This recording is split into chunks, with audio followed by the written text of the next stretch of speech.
Hi guys, welcome back to my channel. My name is Nicole. Welcome if you're new here. So today we're going to be talking about the dark side of cartoons, and then we're going to get into the alternate reality game called Welcome Home. So we're going to talk about what that's about, what it was. So I wanted to do two different segments today. So this one's the dark side of cartoons. I'm really excited about this one, because it's all creepy stuff is always interesting, always has been, always will be, and I love a good mystery in some of these facts here. So yes, I have a robe on because this is late night facts. This is for you to enjoy, sit back, watch it with some snacks, something to drink, and let's get right to it. Mermaid is King Triton's sister. We learned this from the deleted scene on the 2006 Platinum edition of the movie. Walt Disney was one of the co-founder motion pictures of Picture Alliance for the Preservation of American Idols, which turned suspected communists into the House Un-American Activities Committee. The alliance was also to be deeply anti-Semitic. I will not say too much further about that.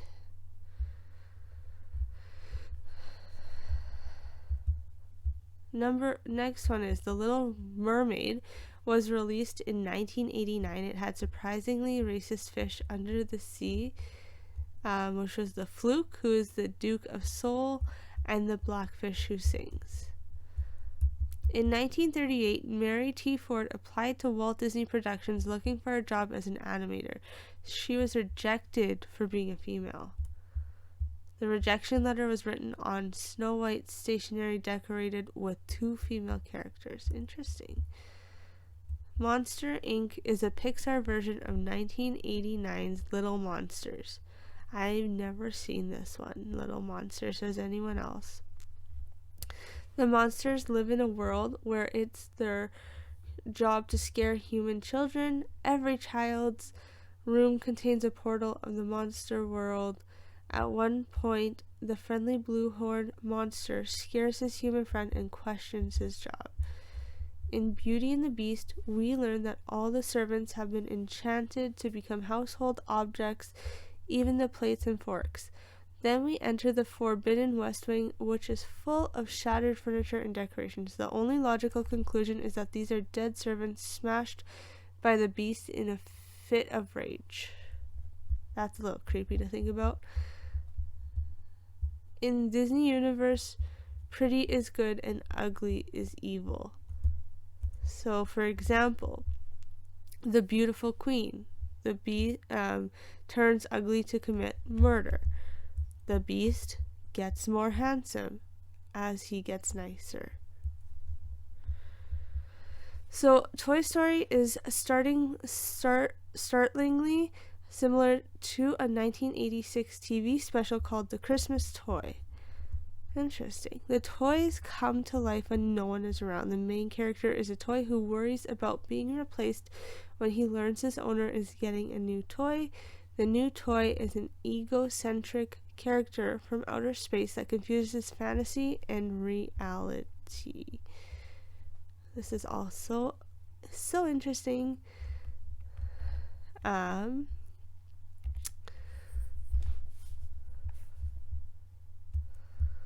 Yippies took over Tom Sawyer's Island at Disneyland in 1970.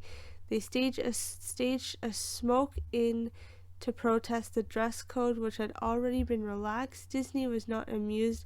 They closed the park early and called the riot police. In an early draft of Toy Story, Woody was a dickish ventriloquist dummy. I don't know if you could say that word. The other toys eventually gang up on him and throw him out the window. Head of Walt Disney Studios, Jeffrey Katzenberg, wanted him to be a cynical and bitter toy who would berate and insult other toys and stop at nothing to get rid of Buzz. I'm glad they didn't go along with that one. Because I loved his character, so I'm glad that didn't happen.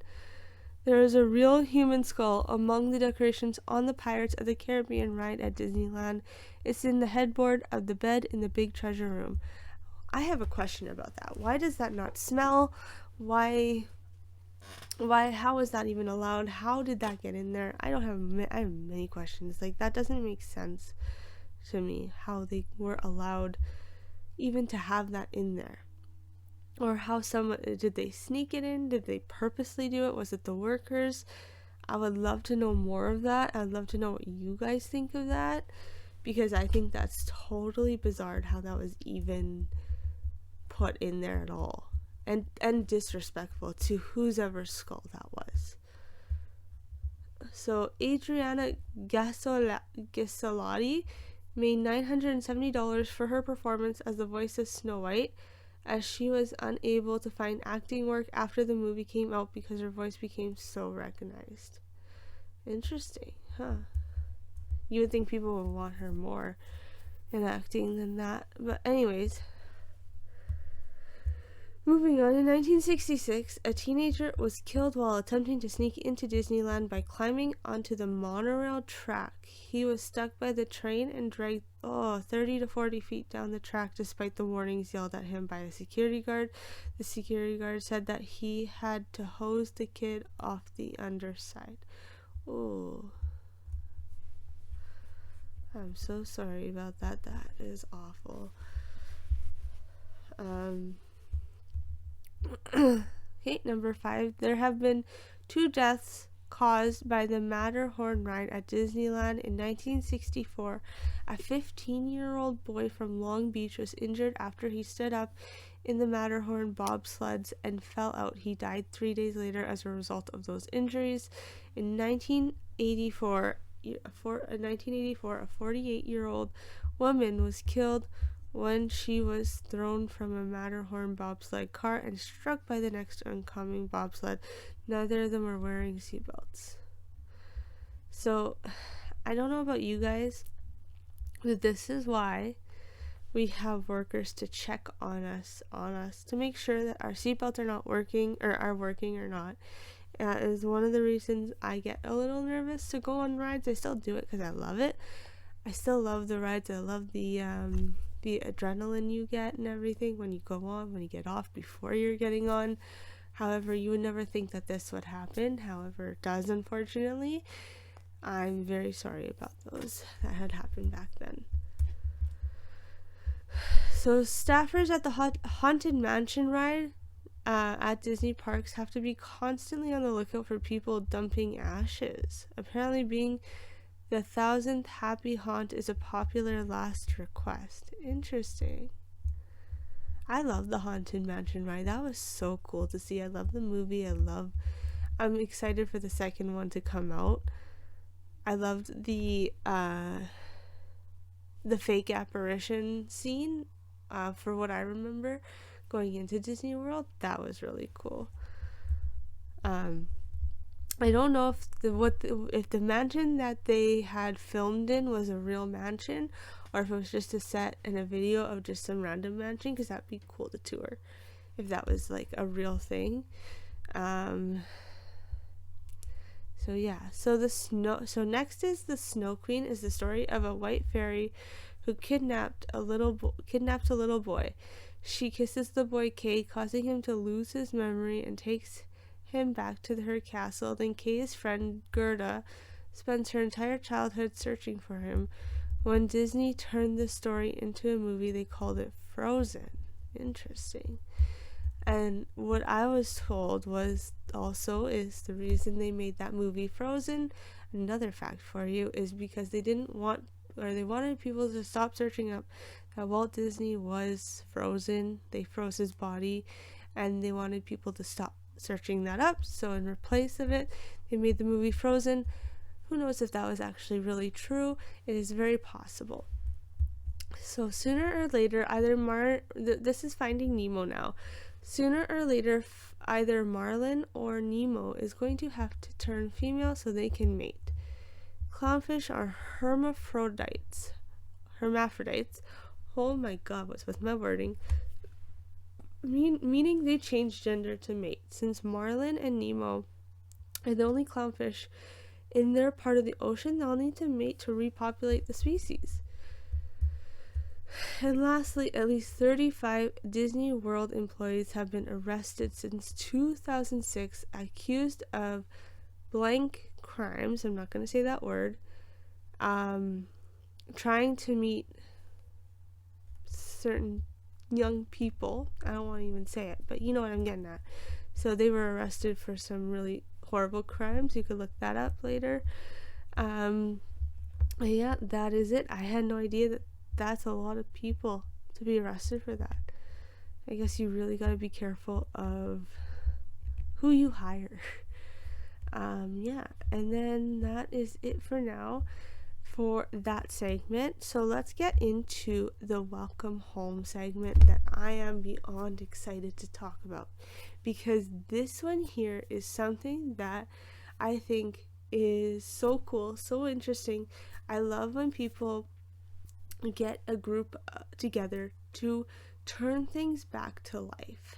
And you know, when there's spin-offs, when there's updates, you know, I know this isn't creepy or anything, but when you talk about your favorite shows, I absolutely love talking about that 70s show, love watching it, absolutely. And they did a spin-off to that 90s show. It was the best thing that I was like, oh my god, I can't wait. Like, I was counting down the days. I love my shows. My two top shows are That 70s Show and Friends, of course. Those are my top two. Anyways, let's get to Welcome Home. Okay, so let's do the Welcome Home. If anyone knows or has an idea of how to share on a computer, I am clueless when it comes to that. When it comes to editing or adding in photos, when making a thumbnail, I'm okay. I'm good at that. But when it comes to actually doing the double screen where it's like I'm here and then the ARG is here, I'm not going to go through the game because I don't know what I'm doing. I want to learn that first. I know I've been watching this girl for years, Loie Lane. She had done a whole segment of playing the game and it's really cool. So I'm going to read to you what Welcome Home Neighbor was and what it's going to be. And this is what I think is so cool. It was back in 69 is when it came out, but there was no apparent evidence that it was ever a show. So let me talk a bit about the background of Welcome Home. So it was a children's puppet show created by Playfellow Workshop. Its first episode reportedly aired on October 11th, 1969. According to Welcome Home Restoration Team's website, the synopsis is as follows. Welcome Home primarily focuses on the neighbors, the show's inhabitants, who were accompanied by a mixture of animated breaks and illustrated storybook segments. The setting itself was a colorful and exaggerately designed town named Home, with unique elements like a post office and a bodega, as well as brightly colored creatures that lived within it. Episodes usually began with Wally introducing the focus or theme for the day before coming across their other characters who would join him on his escapades until the end of the day, which would signify the end of the show. All of the characters had notable recurring segments that were sprinkled throughout the entirety of the show's run, such as Eddie Deer creating arts and crafts, Sally Starlet performing plays, or Wally Darling painting a picture with the help of other members of the cast. The viewer was often regarded as an additional neighbor, which Wally speaking to them on a regular basis. The show was abruptly pulled from television in 1974 and nothing further was heard from Playfellow. But a dedicated group of anonymous fans and enthusiasts are working tirelessly to uncover whatever scraps of information they can about this show. But as they uncover scripts, development sketches, all old storybooks, and advertising connected to the show, and it's entirely possible they're uncovering something that should have stayed hidden. That's the creepy part. That's really cool. They're uncovering lost footage, and I love that. As you might have guessed, Welcome Home is in truth a psychological horror alternate reality game created in 2022 by Clown Illustrations. So it's currently in its prologue stage and can be found. So if you go to the site, and I'll link it down below to where I had printed this page so I could share this with you guys. I think it's so cool that they're gonna recover lost footage, and it's gonna now be like a creepy alternate reality game that we can look at, and it's really neat to see it. It's really neat to see the colors of Welcome Home. So one thing I wanted to chat on here about was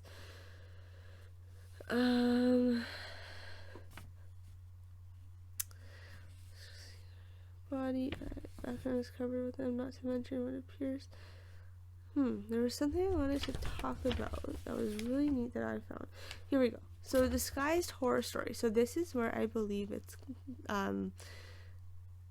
more the horror will come in, or like the spooky or creepy, whatever you want to call it.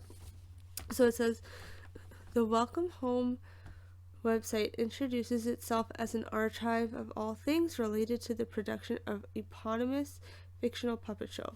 There is an expansive selection of concept art and character blurbs on display to help viewers learn about the show and its character. But if some viewers dig deeper, they'll find that these puppets may be living a far less ideal life than what first impressions would imply.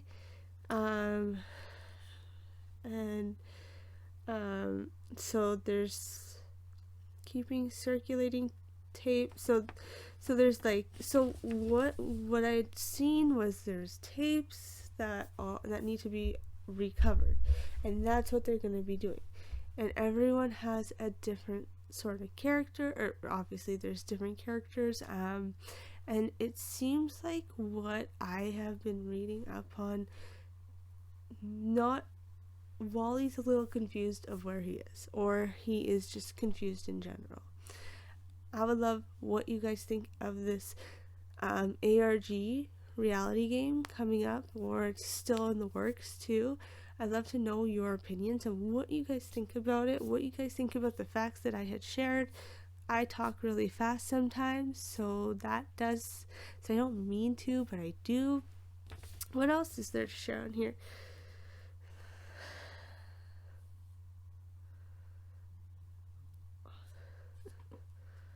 It's just interesting to me, because it was once a puppet show, and now it's going to be an ARG, and it's going to be really, hopefully, really creepy. It will be creepy, not hopefully. It will be. What else? So, you could really go on their website. It would show, I believe the link that I use will be down below. It will show what kind of what you'll be seeing. I just love the website. It looks really awesome. I wish I could share it. I wish I knew how to share on here, or else I would share things immediately. I love alternate reality games. Knowing that they're not real helps me with my anxieties, and also knowing that you could really do anything, like following your dreams, following whatever you want to do. If you think that that's a cool idea and you're passionate about creating something that was taken away and bringing it back, but with a different or new spice on it, that's amazing. Like, keep going. I'm so excited to read this, and I'm so invested, and I'm gonna share more and more about it as well. And I just love the colors of the show, or of the website. It's so colorful. The neighborhood's so pretty. I wish we had our neighborhoods were like cartoons some days. Do you ever just think that cartoon food looks way better than human food sometimes? Because I do. I'm not gonna lie, it's a weird thing, but I think of that. So I guess what you'll see, and what I'm reading here, is So some of the characters, like Julie and Frank, respectively, the cheeriest neighbors and perpetual frowner, are described as being best friends. So I'm gonna actually talk a little bit about the characters. Just gotta get right into it.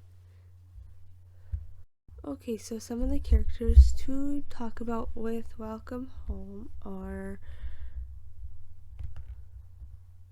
Wally Darling is one of them, and he is the prominent character of Welcome Home, or the most prominent character. He is the resident painter who teaches the viewer about a wide array on topics, and he is also inhabitant of home. Then we have Barnaby Beagle. The alternate name is Barnaby B. Beagle. Amazing technical wildlife downplayed with Barnaby.